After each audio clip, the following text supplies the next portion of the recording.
Ladies and gentlemen, this is Kumusha Podcast. Itadzoka zvakare tatsikwa naMukoma Vanchoga paKumusha Podcast. So thank you very much Muri eZimbabwe for following Kumusha Podcast. Mukoma makadii? Haiwa ndiripo amene muri sezvo. Isusu bolatu. Mukoma zvakamira sei? Arikufara. Unzofara. Mukoma aripo. Nasi. Wanaona waimbotaura achiti Vanchoga aiwa tinawo Mukoma. Zvinosharidzana ngozvona zvokuitika. So back to back tichiri papo nhasi tichitaura nezve music career yaMukoma Vanchoga, how it started kusvika pavari muzuva ranhasi. Saka Mukoma chimbotudzai ndiani anonzi Vanchoga? Ndiani zita rekuzvarwa rokuberekwa? Zita rekuzvarwa anonzi Valentine Simbarashe Choga. Okay. Saka ndo pandakazongokata kuti Valentine vanongoti Van. Vanongotora sene vanongoti Choga. Okay, that's how Vanchoga was built. Yeah. Okay, because tikunzwa mukendo vakawana na Van Sasko vanana. Esa utongotorawo pana but hausinyadziswa history zita rakatanga sei. I think vari kutoinspire. Varinzwa kana because manomwe Van here before Vanchoga. Kwakusina. Pakazotanga kuva na Van after Vanchoga. Alright. Van Sasko Yeah. Okay, saka music career yakatanga sei Mukoma? How it started kuti muzosvika pakuzoti alright from sezvamataura Vanchoga kuti muzotanga Vanchoga. I think the best atanga tora kuti vakakurira kupi. Okay. Vakadzidza kupi. Muda background yekuti zvakafamba sei kuti tizowana chinhu chinonzi Vanchoga. Thank you. Alright. Ini ndakakurira kunonzi Kuruwa. Okay. Kuruwa ndichidzidza pachikoro chinonzi Chiremba School. Okay. Ndo pandakadzidza ipapo. Ndo kwandakangokurira ikoko ndo kwakatangira zvese. Watangira zvese Mangoma. Okay. And then Mukoma tichimboenda zviri personal. Muri married here? Mune mhuri here? Mhuri handisandanayo. Muri mamusati mana? Okay. Because zvakakosha kuti mafanzi dazive. Especially vanhu vechikadzi. Vazive. Do you know kuti vanhu vanogona kuuya kushow just because vari kuda munhu? But vakanzwa kuti munhu ari married, anobati hapana diri. Tinetoraswa kuti tinombomira pamberi pestage. Toifanira kuti tichiziva kuti haufa. Iona kupinda akafa. It's fine. But pane munhu akambotinyebera mucomment section. Kati Vanchoga toni mukadzi wake nemhuri yake. Aiwa, chakaitika paya ndinoti pane vhidhiyo randakaburitsa. Saka mukuburitsa vhidhiyo mene ndakatanga kuburitsa picture. Ndobva picture rayo rangotorwa rikatobuda nepaTV. Chinzi mukomana arora. Vhidhiyo renyu ramabuda muri muswimbu stuff ndose vhidhiyo kana aiwa rakasiyana. Saka nyaya yakabva yatongozi nepaTV. Saka kuti uzotera unoti hazisirizvo hazviite zvinozara kumunhu wese. Ngosiya zvakadaro zvino. Rakuzongosiya zvakadaro but handisandarora zva. Alright. Because vanhu yese vangatofungudzwa kuti maatorora mamutumda. Aiwa hatisati zvedu. Because after that photo raya munhu akacomment section akatoti believisa. I think akatobva atosenda nephoto racho here or something. Because akatoti munhu wamutaura atone mhuri. Alright. Aiwa hamhuri hatisati anayo. Aiwa, it's fine. Okay, saka tichiri papo Mukoma, let's just jump to the story yedu ichaichayo patachida kusvika music career yakatanga sei, how it started from the word go kuti muzosvika pakutanga kunyazotanga kurekodha muchienda mberi. Recognize wanoita sei? Inini manje chakaitika ndechoti ndakakura ndichiteerera na Sean Paul. Nana Elephant kunyanya Elephant Man. Madhezi akaburitsa song rere kutanzi higher level chichichi. Saka ndatongonakirwa neenergy dzavo nemajaivha vairova. Ndo zvakazongoinspire ndobva ndatanga kutoimba ndiri kuprimary zvekuma grade 3. Ndichitorova majaivha aya zvekuti paiti pakasaka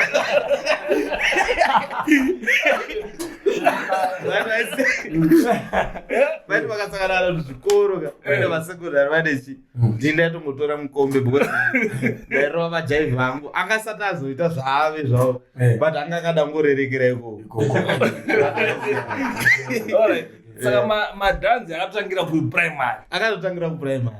Kokuzopfeka saga nekuita sei? Saka zvakazoya kumberi manje. Rarava art.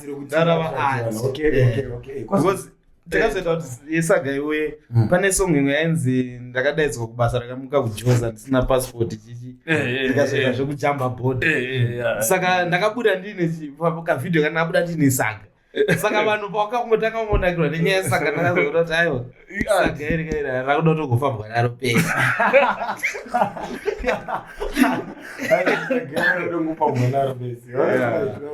saka tiri papo who discovered Mukoma Van Choga oro zvakatanga sei kuti muzotanga kusvika pamusvika paspotlight because handapa mamboexplaina pamama muri kuchikora nditi kuti muzotanga kusvika paspotlight because I think tine rimwe vhidhio ratikamboona here ramakatanga kubuda amene maishutwa nani muchange mamakagara pabenchi so muri I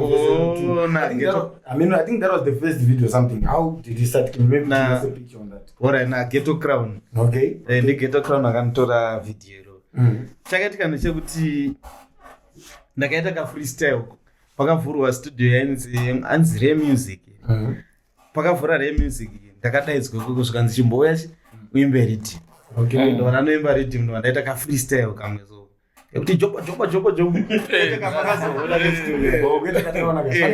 Panenge kutanga. Okay. Saka kanekako kabva kaenda viral. Okay. Ndobva ndaita rimwe ndine kangu kamufana kangu ndobva raenda futi viral. Saka chakazoitika ndechekuti pakazovhurwa aiwa pane clash yainetsa yaBuffalo Soldier na Shatta Wale. Chinzi who is the king of Africa chiichi. Saka ndabva ndaita ka freestyle yekuti Buffalo Soldier is the king of dance ndobva akaposta futi. Saka mbiri yaita se ichienda ndobva pazovhurwa Yala Nation 2019 ndobva ndazoenda kuYala Nation ndobva ndakazorova jobo imwe yechituya. Jobo yechituya. Okay, so in other words tikangoti Ghetto Crown is the first person atanga kuisa picture kuti muzotanga kunyatsenda viral on the social media. Is he the first or pane vamwe vakauya before? Kuzi ndizoenda pasocial media pane anonzi munhu wandakatanga kuona achindiposta ini ainzi Harare. Okay. Not mazona ari kupi zvake but apazoya ipisa ndobva kwazoti sim celeb. Ndobva kwazoya Ghetto Crown manje ndo rakazovharisa manje interview zairo rakavharisa ndine tu marasta basa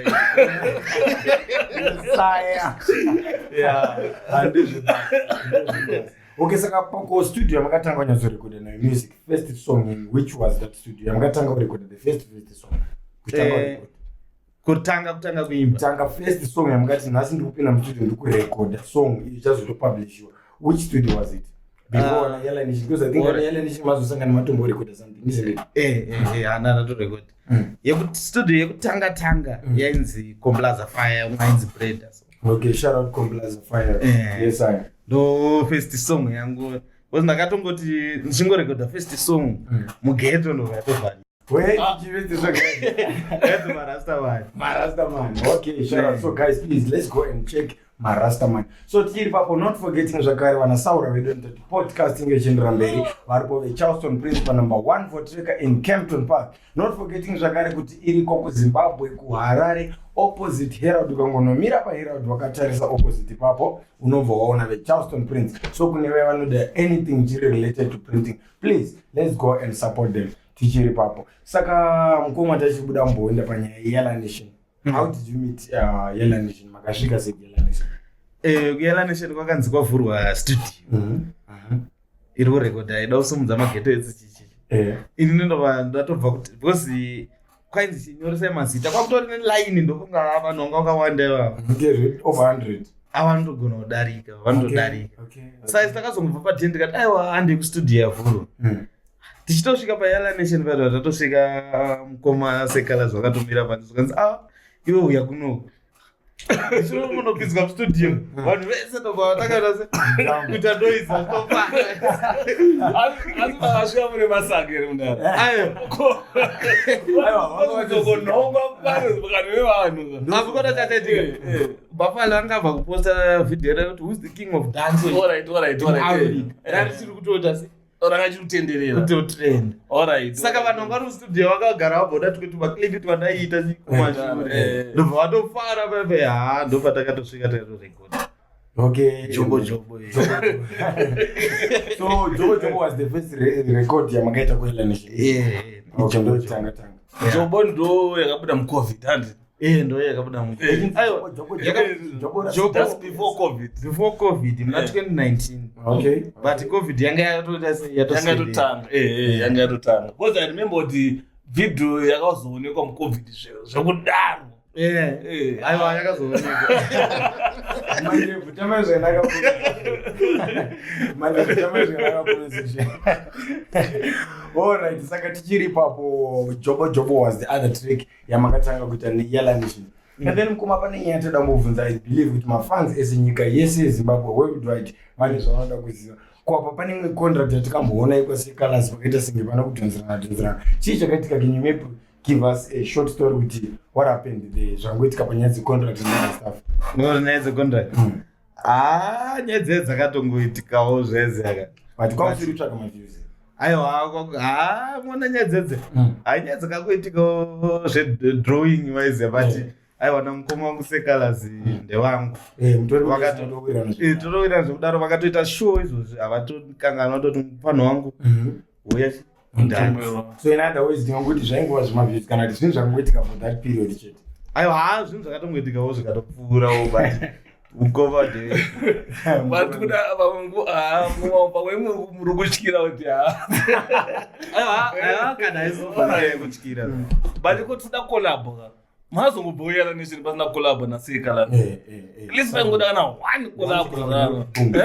Atakarorowani palive yaigara mumba yachinzi Duterere uya tichitizoona pati yeDuterere. Aiwa,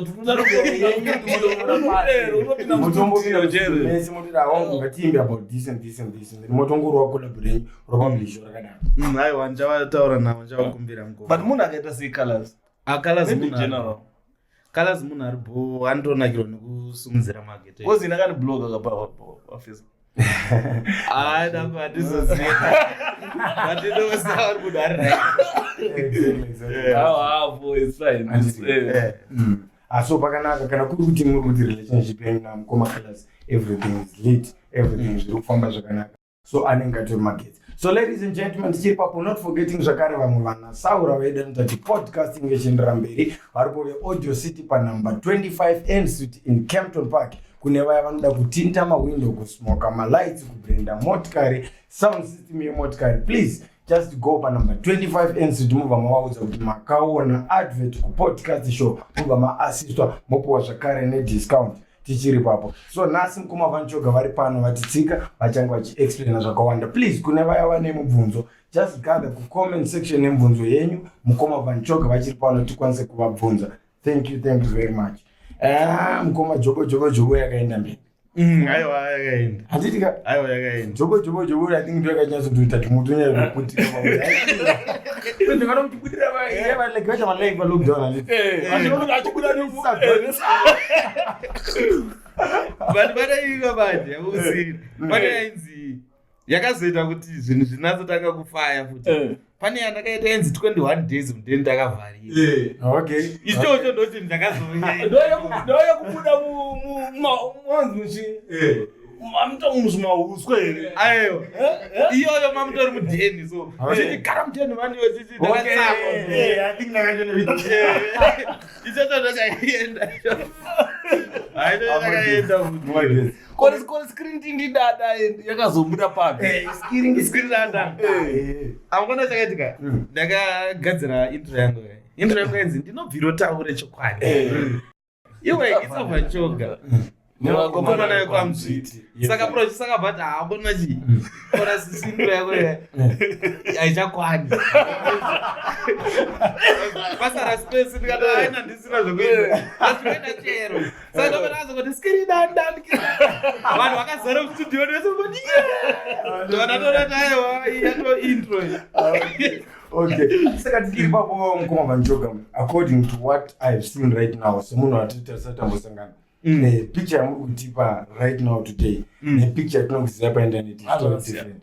So in other words, can you tell us, so zvimwe zvameme tingoita pavideo is all about art, haisi nyaya yekuti aiwa lifestyle. Kungo hakusi kuti lifestyle, kungori art kungoti nhasi kushita video, so then I need to dress like this, zvoita jamaso ndinokwanisa kurova kachi katrausi kake kaine macrossbed asina hembe but hazvirevi kuti haana hembe atinenge ngori ati kuti anoda kudhrowa attention plus maviewers chichiita kwanisa kudii. Can you maybe explain on that one kuti what is the art behind that one?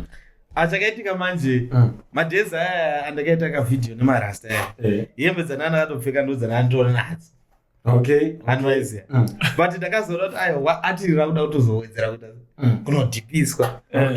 Ndozowedzera kuita kunge munhu ari kutopenga because vanhu varida zvinhu zvingori zvine ka-extraordinary so vanhu zotowana kuti ari kupenga akadhakwa ndo zvinowedzera maviews plus picture yako inobva yatoenda kuvanhu fast. But panono anobvunza kuti Vanchoka anorova madrugs here, anorova dombo here, anoita sei? Like before mamuenda pastage mukomomo munoita sei? Like munopute because pane imwe energy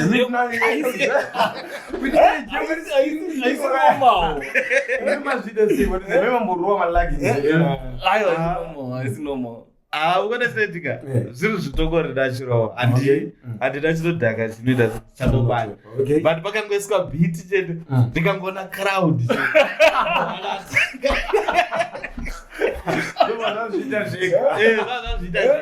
hanzi namukomana amazitimbokisira beat tibora tebo ipwanywe tebo inogona zopuka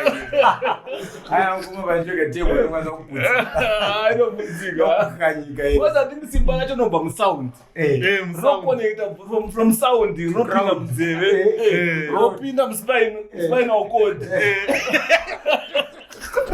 Asini ndembuzo wangu wanawo kumusagama vanei kumusagama munei makabata makadai munei saka unaita zvakawanda une mapoto sadza unoita zvinhu zvese atirenyerunonakiza uri yezimbabwe nhasi tinavo mukoma Vanchoka zviri kutoitika live in Kempton Park. Please kune vaya vane mibvunzo, let's just gather kucomment section mukwanise kubvunza mibvunzo yenyu kana tikwanise kukubvunzirai and then mukoma Vanchoka vachipindura. Okay, saka mukoma tiri papo pamusic career tine album iri ratiri kuexpecta anytime kana kuti rakatobikwa karangomira kurelease ndazastafandisi riripo muna September. Okay, kupera kwayo album inonzi chinepi zita realbum? Inonzi Algorithm. Okay, the Algorithm. So guys, hanzi namukoma Vanchoka this September ndichange ndichidropa album rinonzi The Algorithm. So please let's go and support mwana wevhu paalbum ravachange vachibudisa. Okay, saka mukoma tichiri papo panyaya dzealbum, how many songs are we looking at plus or minus? Takatasira masongs mangani? Tongoti 8 tracks. Okay, or maybe zvokuti as time goes on mokwasazoedha maangana kuita seamena. Aiwa 8 yaenda akatokwana akazowandisa makolab makolab ariwo.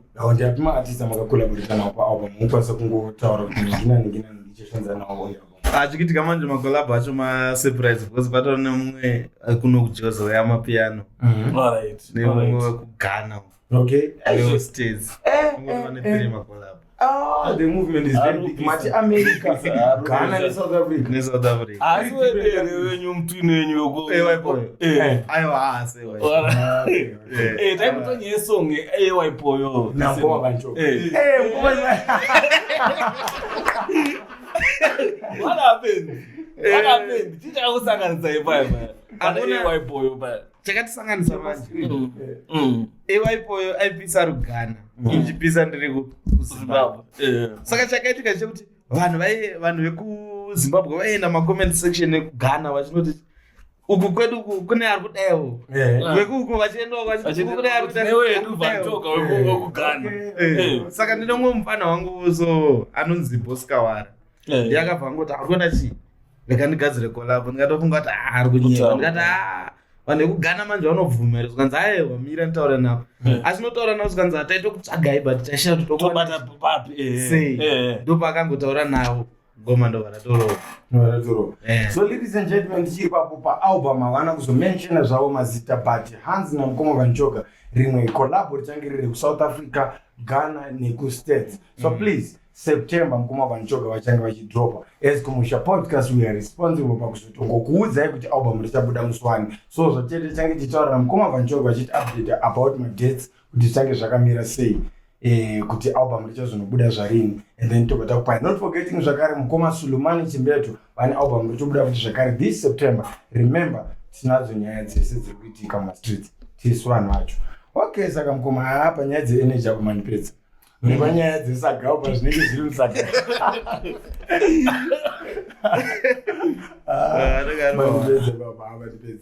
But also hanzi zvese zvinenge zvichiitika pamastages guys rinonzi art, so it's all about art. Mukoma Vanchoka is way much different zvamunoona pasocial media nepersonality yavo in person real life zvakatosiyana. So riendo rinonzi art sezvamunongoona mamwe maartist. Kune maartist kuti akasvika pastage anenge akadai kana kuti anenge akadai. It's all about art. Vanenge vachitsvaga maviews, baba vanenge vari kubasa. So ende Mukoma Vanchoka vana kuroora guys. Nireva nini please. Ndingoona comment section mudanzi havana kuroora Mukoma Vanchoka. Vari singwe searching. Vari singwe.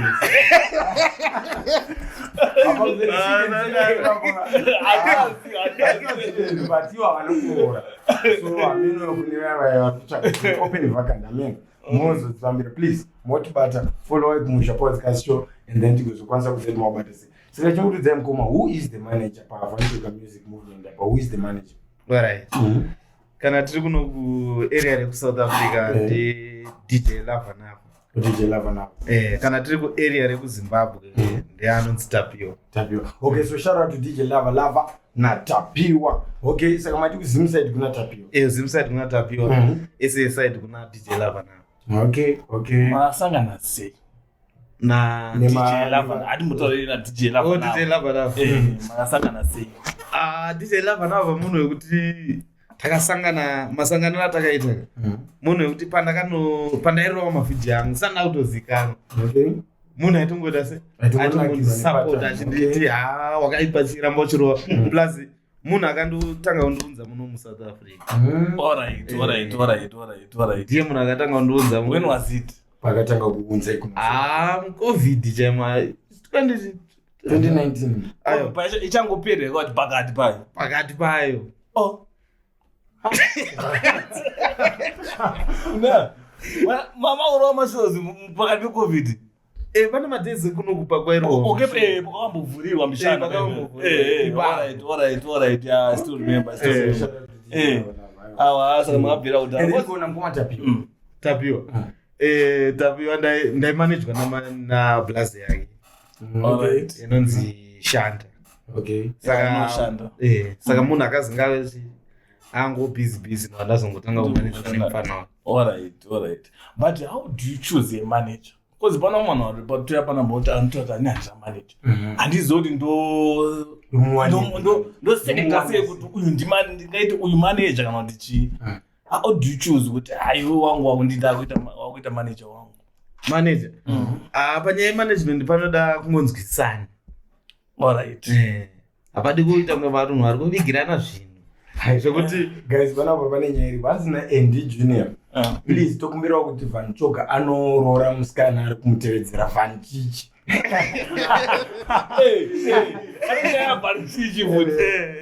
What's happening panyaya ya Vanchichi? Vanchichi sister yako. Zvekutodaro. Zvinorovha mese kumaraini kana chichoti. Achibvedesa kumaraini. Okay. But chakaitika ndechoti ini ndakazongoona ndatozokucha kuti ndakutegwa ndono. Saka ndatohora chotodaro. Saka chakazotika ndechoti akazouya kwandiri ndobva ataura neni. Akatonditi ndonzi Embrace Chichi but vanhu vari kuti uri hanzvadzi yaVanchoka chingozviti ndozviti Vanchichi here ndati zviti Vanchichi. Saka ndakatongofarira kuti munhu wandakainspire anokurespect. Because kuna mumwe munhu wekuti akainspire nemunhu wakazobvunzwa nezvakananga achotaura nyoka. But uyu munhu akatongoti aiwa anotongondirespecta any day anytime aiwa anondirespecta saka shout out to Is I don't forget when pane ka ningrini ka connection ka. Because you know birds of the same feathers ka. Ene mwana wacho anobudiswa chiti mwana anobuda pakati pavanhu choga navanhu chiti. Kana unobuda kachikika. Ari vawani. Saka munhu kuti makangomuinspire wendeni kusvika mazotoona nemukasangana. Ndatozosangana naye. Saka tichiri papo chimutudze, how does that make you feel as munhu akainspire munhu? How does that make you feel? Ini ndinotozwawo kufara because vanhu atire kuti vanhu vakatadza kunonasoda kurinzwisisa. Vamwe vakaridzidzisa but kune vamwe vasina kurinzwisisa. But ukatoona patori nevanhu vari kutoinspire, zvinhu zvinofadza. Zvinhu zvinofadza chaizvo. Handiti. Douglas, tamba zvakanaka comment section.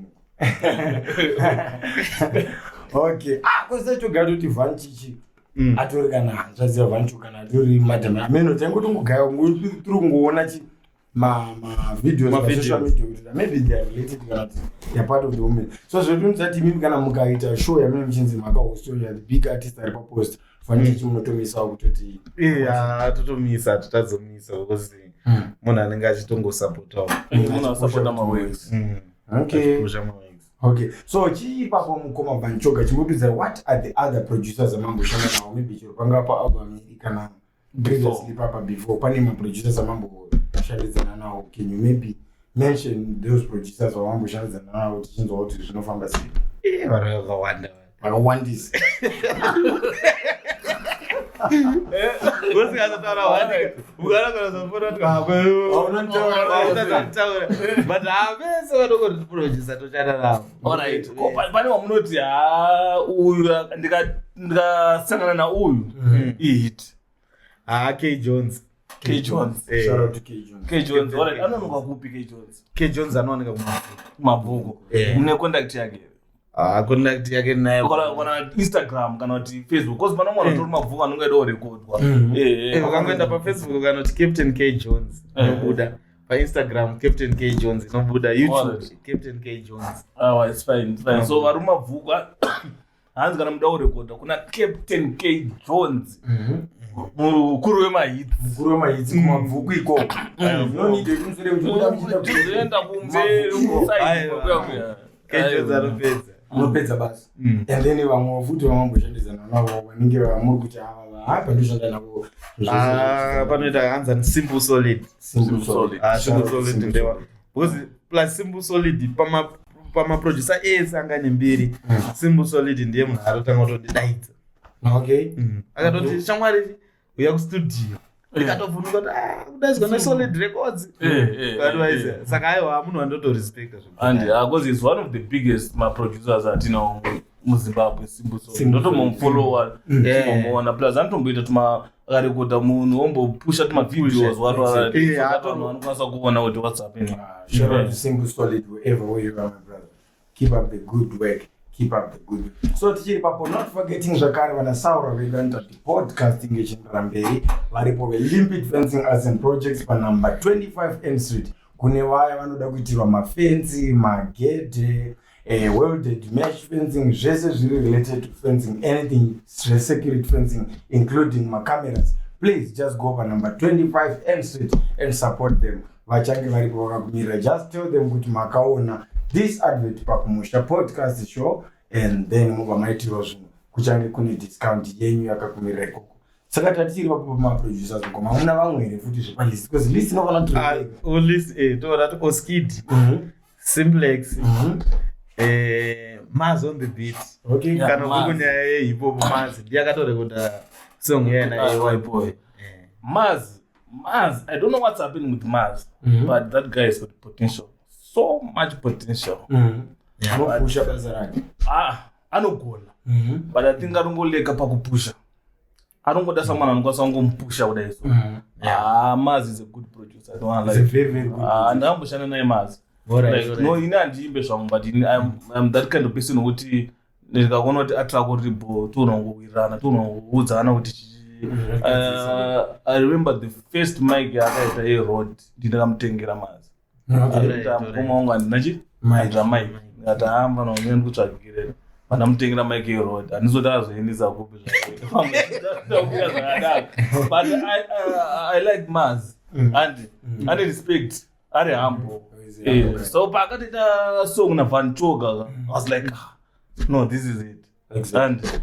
And I mean, okay, we can continue. Okay, saka tichiri papo Mukoma Van Choga, is there any other artist vari pasiwo amuri kusumudzira kuti tokwanisa kuzomaona paspotlight vataziva kuti this is the product of Van Choga? Let's say for example matauro zvaVan Chichi kuti pane kakutaura makatomboita muri kupusha mesa, but is there any other people iri pama upcoming wekuti muri kuti ava vanhu toda vasumudzira? Because mimi so far muri munhu wekuti mozikamwa nenyika yese.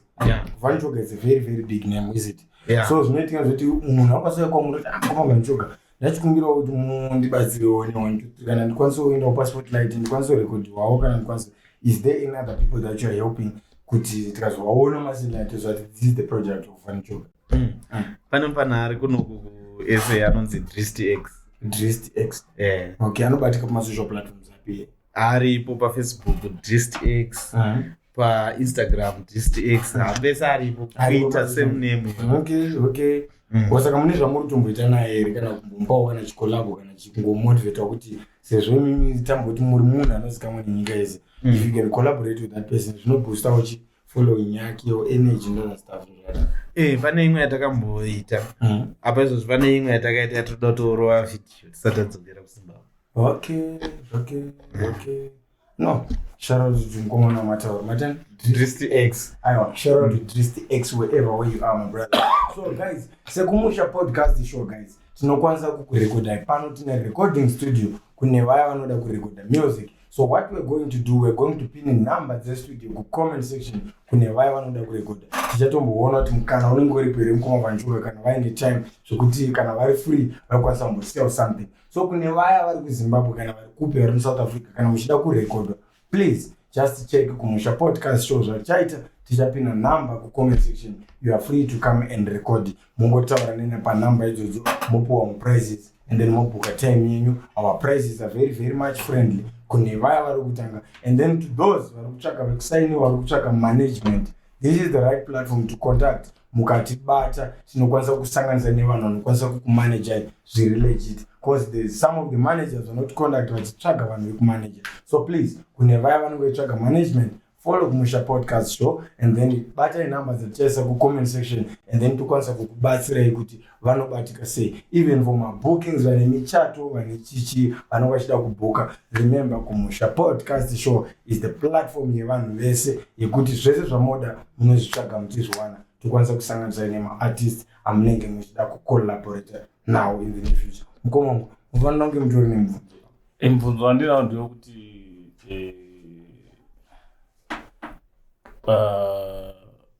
pamakolabo amakaita Mukoma, which one do you think is the best collab? Pamakolabo andakaita best Amuti airaro pisa not kuti kana mataura iroro zvorati mamwe anga makaita akadhakwa. No, please da kuti muti understand very very much muri yeZimbabwe. Hazvireve kuti kana vasikolabho rako risina kutaurwa panapa zvorati rakadhakwa, but munhu nemunhu ane zvanofarira zvakasiyana siyana zvaasingakwanisi kuteplendera semunhu. But ndosikatangoti vambotipawo kana macollabos avanoti awa pamacollaborations andakaita this was the best, ndofila like takashanda zvakanaka, ndofila like the energy was very accurate and all the stuff. Collaborate waipo rere Nayo mujeti. ndakatodimvudutsa pane pekuti waburisa song izvozvo yakati 5 minutes ago wakabatisa kana kuti radio rungorira wobva watorinzwa richitorira apa rakatoti 5 minutes ago paYouTube wotorinzwa paredio ratorowa. Ino rakativhundutsa rakativhundutsa zangu tokoti ndo the best. Okay, saka tichiri papo, ladies and gentlemen, munotiziva Mukoma ndikuna mutipawo 5 maartisti amuri kuti awa ari kusvina dombo. Mutipawo 5 amuri kuti ava movement dzavo idzikai vakaramba vakadaro in the next future tinenge tiri kuseri navo.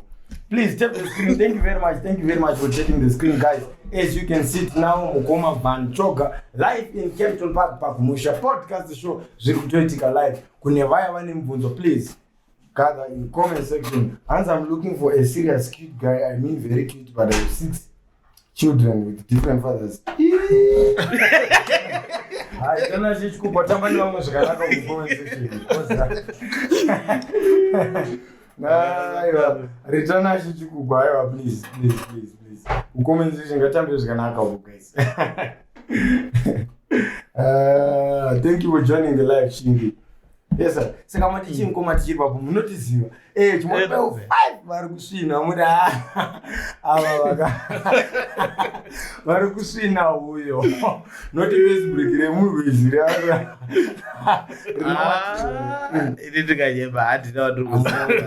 Aiwa zvakanaka. Ko vari kugona. Vari kugona muri tava matisa vari kugona zvototi chero vari kuma upcoming especially kutoda nyaya ya upcoming ngozi vanhu vagara vamo muindustry mungamboti dzine zvana mukoma free vana vaungidzi ogaizwa nawo vangagona kare chimotodzai kuma upcoming amuri kuona kuti ano this is talent like ndikwanisa mukupa example mukomana Libo is very young but muri kuona kuti ari kuenda zvose aiwa akatimbotwawo vakadaro tingonzwawo vamuri kudai kuti vakwanise kusunikawo whoever chaona video rine angwanisa kuzovasechawo angwanisa vatsvagawo angwanisa tovatsvagirawo manager angwanisa to say because that's the whole idea podcast.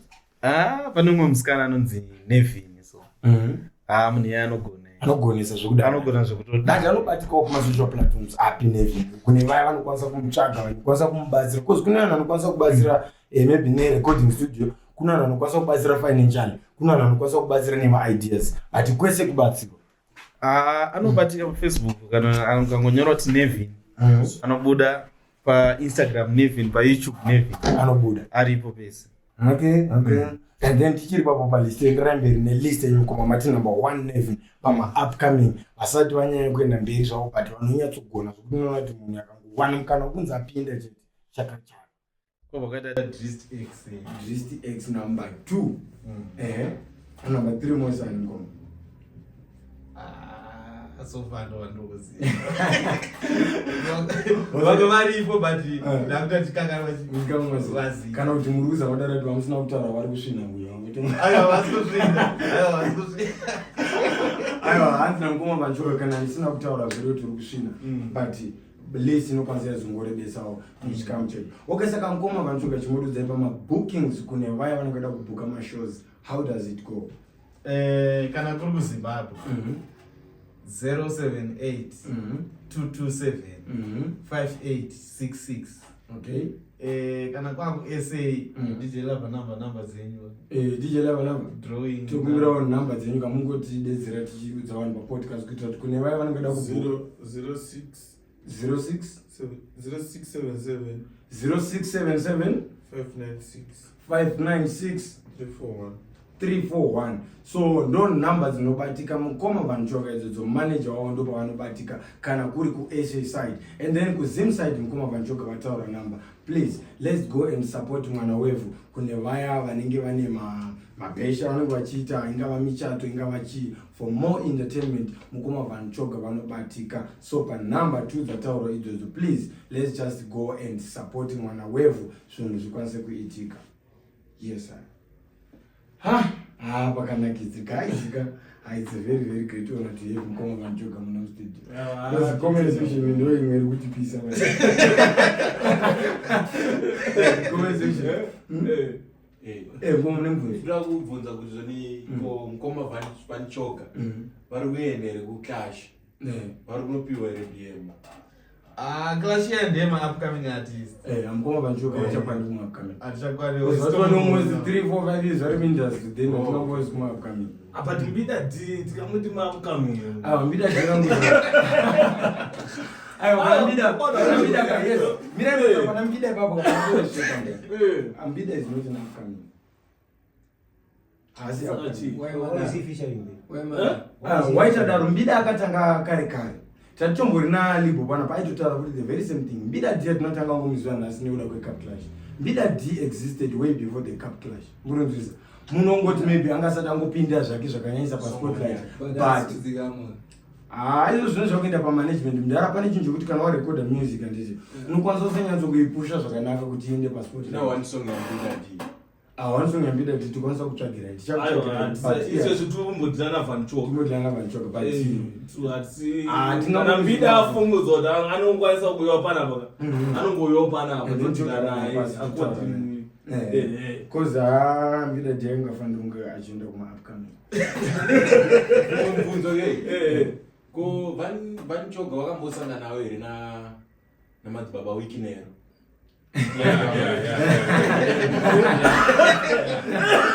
Kwazikwako ngoma wekine chivara vaivana kupatarisisa vana Van Choga. Satasvika vantu vanofanira kupindura here wewa Van Choga. Inovazibaba wekino ndakangoonawo pasocial media asana musangana navo. Because inini I believe kuti mukoma Van Choga vakatinda singaiti muCovid. Mucovid aifana unga kapuwa. Vaifana unoona vita mukoma. Takaenda tena muCovid. Atakainzvisinga muCovid. Hakuna munhu akatinda Van Choga muCovid, hakuna. Because muCovid vaina Van Choga. Vaina AY Poyo. I think ndoga vanakanyanya too much. I was very much connected by social media by that time, but if I were vari 2 hours. Nasikomota. Avaruma vakaita mulockdown pasina munaifamba ugereza. Panguva yekuti munhu wese akagara mumba akavharirwa akanzi mbanyi, but ava vaikwanisa kutoti independent dziona something. Asi ndonzo ngumo mabatone account here, YouTube account chichi muCovid man. Zvinhu zvainge ndazvigadzira kudhara. Alright. Zvoti patazo nosvika muCovid. Zvabva zvatongotanga kutongorwa pasi. Alright. Because I believe makaita mari ngomo. Aiwa. Mari mavhidhiyo yakaunza mari zvo. Covid wangu hapana munhu aisaona Van Choga. Munhu wese aiona, hakuna munhu aisaona. Kana uchita unaona either wanga usina phone kana wanga usina data, but munhu wese akaona. Koma drama. Mahamba try madrama. Madrama manje tongomaitira ma-adverts. Chete. Because madrama ndekudhipisa nomara.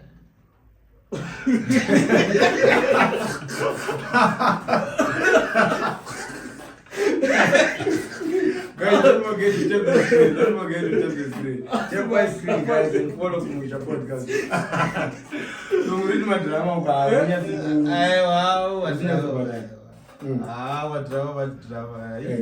but zvokutoti pane maactors ariko kuZimbabwe zvaruta madrama akambokuapproach akati mukoma Van Choga tachikumbira kuti mumboita part of this movement timbodai mukwanisa ngopinda kana zvichikonza mari gozi nyaya yemari kana vakangoisa mari ati kwete zvo-friendly okay, but zvine mari munhu watoona kuti producer arikutosvina dombo zvako such scenario producer hapana but akanika drama kakana utry kubatanidza obata mungobadai mamboyo mambodi angofeature.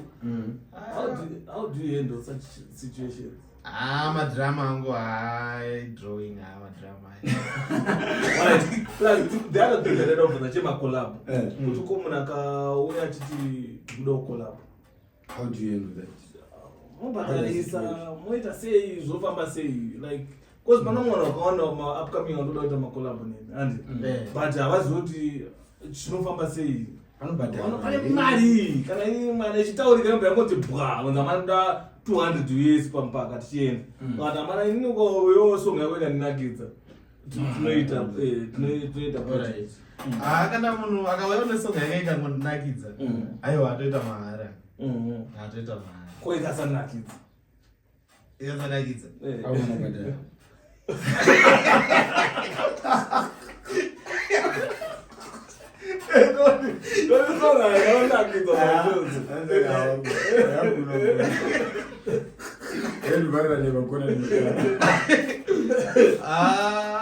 Tinonesa vachiti songa hauzozivi pamwe nogona tobudeva tonakidza vanhu but tetangotora kuti shungu kutira kuti mashandiro atakaitawoka anenge akufanira kumbobvisawo something because makadhonza azowazikanwa masaga mukasimudza ngoma panongena mahara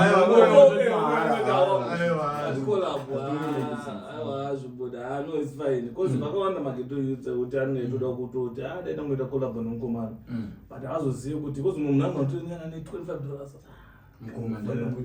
ndikafona anobvuma here and umata and then later on utozofona utozonati unoona kuita mahari and umata because sometimes we need someone unoti uyu ndakamusimudza because I saw interview Levels achibvunzwa naOla achinzi wangu muita sei pamapayments I don't do not nematracks akawanda anorekoda mahara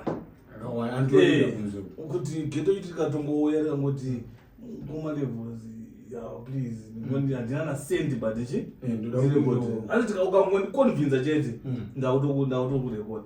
But I think we need more people wakaita saLevels in terms of zvinhu zvakadaro vanokwanisa kusundzirawo mageto idzi. But vanenge vachidawo mari vatone mhuri dzinotoda zvavanongova vanichoga ungati vauya kushow ngoti hawa ndingone birthday rangu saka nguyo ngondibirawo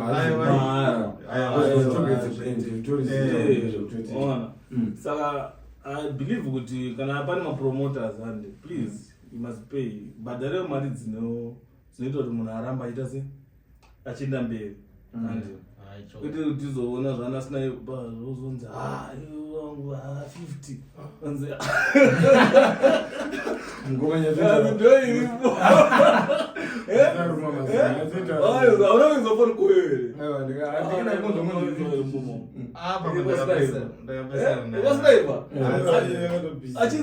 achiti ndinebhendi chichii zvanzi haye vatinabasa nebhendi chamani kana ida uyauwega kana singategera but umwana ndomanana se arubhadhara because sometimes mapromota anikakudzvinyira kaanoita akaona kuti maybe you're disparate kana kuti zvinhu zvako zvisati zvakumirira mushe and but izvezvi pane advantage yekuti social media yega inotokubhadhara instead of going mumashows and so kuti kwanisa ngohendera social media yako zvakanaka inotokupa mari yakanaka zvokuti munhu azokuudza kuti show kati ndokupa 20 ita mushe but musamuri kuno kuzvemwe yari basi ngomo apa ndo last week rangu kuno uzondopa chado kuda this video ramataura na richitoshootwe kana kuti arakatorohwa changosara kungobuda kana pane masponsors vanoita sei masponsor pambani munhu atoti haininde company amuselamas training academy panoidaisa logo rayo ipapo munoita sei ipapo vanongoya kuoffice totaura vakangobata DJ Lava Nava ngoma lamas mazvinzo tobata DJ Lava Nava kana muda kuti logo renyu riiswe pavideo mukomana tingosimudzana tichienda takadaro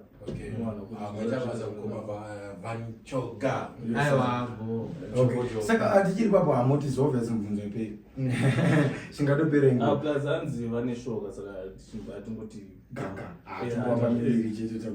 okay saka mukoma chimotudza which are the other artists amuri kufunga kuti in the near future you can collaborate navavo motosvira kuti inamboita kukolabokana nanhingi kana nanhingi zvakangodaro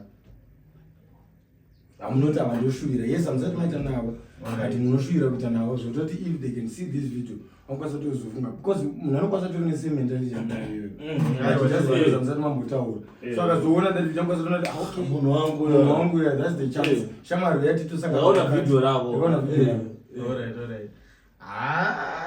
itokoti munhu wese ari kumakuaita munoti it's like Baga, remember Baga when Pangari Panapa, the same question. I'm an enemy that balance on a job place. Now we get D. And 2 hours. And then one collab budget. I'm around one go near. Exactly, that's true. Like those are no sure what ya. What's that? Ningazoti Van Choga. What I no sure the collab on a Van Chichi. Then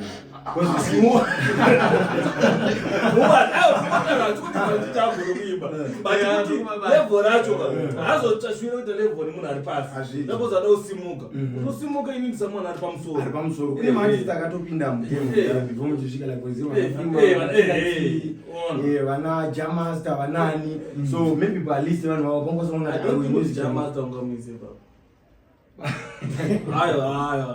ataure zvana Killer T Freeman Japreza Wingy D I think ndwa pamwe na Macheso rekatoti anza Killer T okay moshwira woti kana mamuzongowana chance mokwata mburu ngoma na Killer T Okay, and then abazanga ukuthi one ngena muzati dance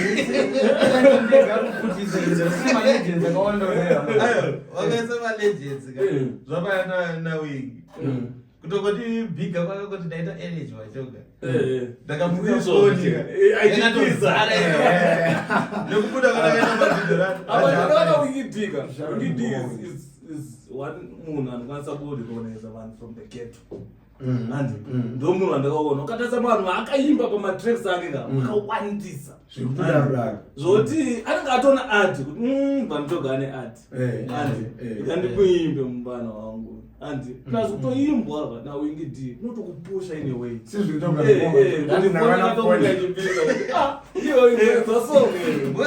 isakabuda zvapa 6 vanhu vachiri vakadaro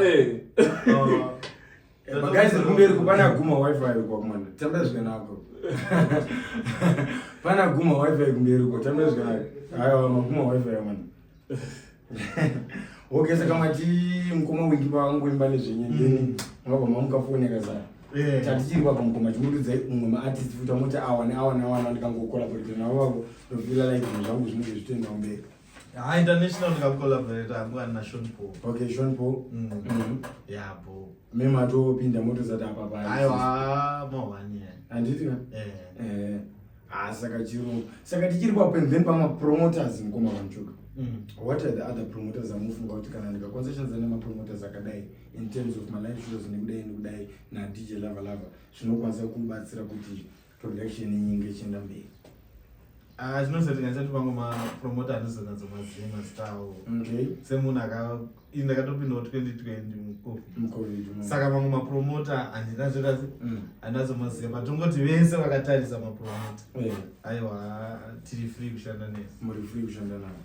Okay, saka tichiri papo one last question. Tichiri papo mukoma Vanchoka, this is personal. Indada nguziva kuti Mimi, where do you see yourself in the next 10 years? Alright, to go to next 5 years. Yeah, 5 years. Next 5 years. Where do you see yourself? I mean, in the next 5 years, I mean, can you make next 5 years. Ndopona nchirira kwese kuna na America, kuna na UK. Because matete collab na mwana UK. Natata neku America. Okay. It's a very, very great honor to have Mkoma Vanchoka pakumosha podcast show. So please, kune vaya vane mibvunzo muchazongoti bvunza, and then kana mibvunzo yenye awanda, please comment, like and share. Kana video redu rikaricha ma viewers akawandisa, then we are able to call Mkoma Vanchoka vodzoka tomugara futi zvakare navo pasi tichitaura about his music career. Thank you very much Muri Zimbabwe. Thank you very much for the support. Thank you very much. Tisingazivi Mkoma munenge mubvunzo here. Ndina mubvunzo. Muzina mubvunzo. Mubvunzo handisina. Kutouya kwamuita Mkoma Vanchoka panapa. Amba watopedza mastori. Kodza tatine hondi atatinayo. Vanchoka wabata umara anokuwisira pasi.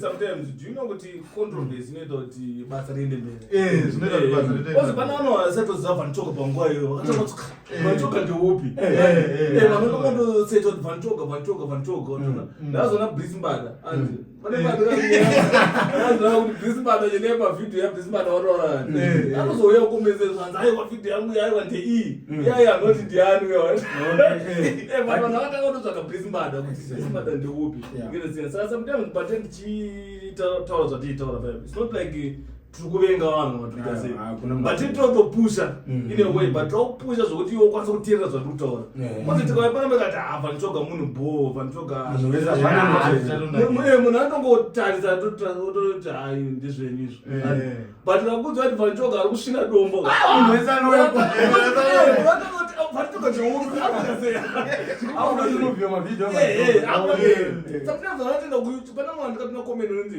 anowanika kupi Vanchoka wacho katienda kuYouTube unotarisa ka Vanchoka saka it's a way of pushing my artists, but some of don't know kana pane artists anokwanisa kufila offended kana kuti chazozimotaura zvakadai zvamotaura zvisiri izvo because ndatombona kucomment section pane umwe apanga chitora ramana utiudza Ivan Choga zvamaita akatanga unofollowa Vanchoga ende aitoona saka sometimes Vanchoga pano pamwe vamwe vanhu auna usafollowa kuti hai there's Vanchoga tidomfollowa but tikataura nezvavanchoga there's Vanchoga still saka munhu anozoona posta raVanchoga kana kuti zvafana show iri kupi show yanasi iripa the game Rosetten mona pamwe azoona posta kuti ndiye Vanchoga itorona komana wewe mona because pane umfana ngatonipinza ku Rosetten ko aitoti ndamboyo studio whatever saka tona posta ndoti Vanchoga mubata saka ndizvo zvangoma wangu kufuti hapana na personally hapana na kufana chete aiwa isentodagiro yakatotega unoona zvikiitika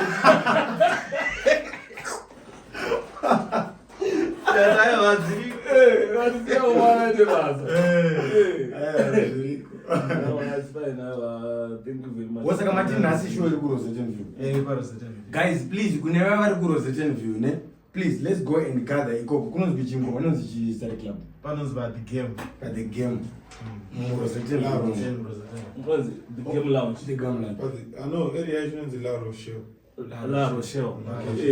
Mana please. Corner 6 in Johannesburg. Corner 6 Street in Johannesburg. Corner 6 Street in Johannesburg. So please, let's go and support mana. Kune vari kuRosetten View vese please. Tovanoenda vanditi.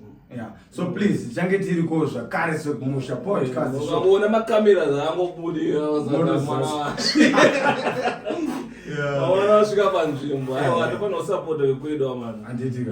Pawanouya South Africa, tungoisupport so that next time anouya ndokutoti life ya ndo basa rake. Ndo patone tafura yake. Saka tikasa support tita kutokanganisa. Anditika. So please, kune vaya vanenge vachida kuzocollaborate na Mukoma Vanchoga vasingakwanisi kuva access. Kumusha podcast show change tine macontacts aMukoma Vanchoga mukatibata tinokwanisa kukupai kana number dzekuti mukwanise kutaura navo kana tinokwanisa kutaura navo and then vamakwanisa kucollaborate navo. So amene unokwanisa kungoita wakaclip kadiki kekuti tivanzwiswe veMukoma Vanchoga and then he can decide kuti topusha kana toita sei and then the choice is his. Script rakonoradza totona kuti iri ndi hayo badra 300. Fana zvauri kuti urangosungudzirwa nekuti tobhadhara hapana nongosvina uyu. So please kuma upcoming artists, as we said, studio iripo pano pakumusha podcast show setup itoripo zvese kune vanhu varekodha mukwanisa muchirekodha. So tine artists esa tinolinga esa munoona tichiposta, we are able to communicate with them on behalf of you kana une zvaunongochida kuita navo. Kune vanoda kusponsawo zvakare, please just contact us and then tokupai madeals kana tokupai masocial platforms amunokwanisa kunge muchivabata muchitaura navo muzokwanisa kuita zvamene muchida kuita navo Mukoma Vanchoga. Chero kupi nekupi vane mabhawa ingava michato, you are free to hire Mukoma Vanchoga. Maprizes nezvimwe munenge makuzotaurawo nemamanagers avo. Hanzi kuSouth Africa kuna DJ Lava and then kuZimbabwe kuna Mukoma Tapiwa. So please contact those two people kana muchida kubata Mukoma Vanchoga parunare, and also kumusha podcast show kana muchida kubata Mukoma Vanchoga. So thank you very much. It's a very great honor to have you here Mukoma Vanchoga. Vaya vanga vachiti hanzi taurai zvamaitaura zvavo comment section, tiripo tivabvunze isusu. Taurai nyaya idzi. Thanks man. Aiwa ndinge machazobudawo mufananidzo wekutenderedza. Aiwa.